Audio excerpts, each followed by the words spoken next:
Það eru 6 að tapa móti Stjörnunni í þessum undanúrslitaleik bikarsins. Hvað fyrir úrskeiðis hjá okkur hérna?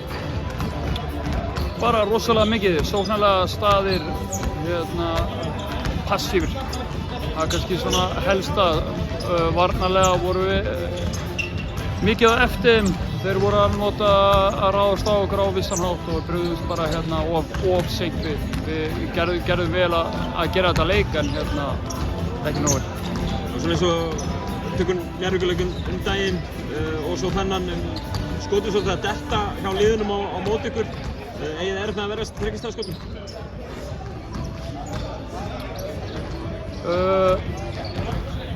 Nei, ég meina við höfum spilað á móti góðum skotliðum og gert betur en þetta er bara... Þessi leikur var bara, fyrir mér, var bara ekki nógu góður. Bæði sóknarlega og varnarlega og við erum betur en þetta og við verðum að spila til að vinna. Þetta byrjar á því í staðinn fyrir að vera smekið við að tala. Þýðingu fyrir tímabilið í heild að hafa tapað hér í kvöld og verið svona út úr bikarkeppninni? Missa á einu tilli.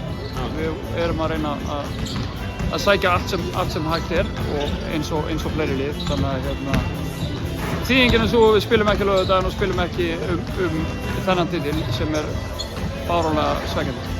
Svona fyrir þig persónulega, því að nú þú kom sem þjálfari með kvennaliðið í úrslitin á laugardaginn. Er ekki það erfitt að svona bæði vera full núna yfir þessu einhvern veginn og samt vera sáttir með það að vera komin í annan úrslitaleikinn á laugardaginn?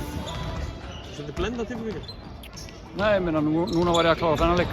Þannig að ég er mjög fúll út í það að hafa ekki gert betur bæði ég persónulega sem á lið. En svo er ég að bruna núna beint á æfingu út í Keflavík og á brautinni þá næ ég gleymin á ný. Best að gera, góð gjörð. Takk.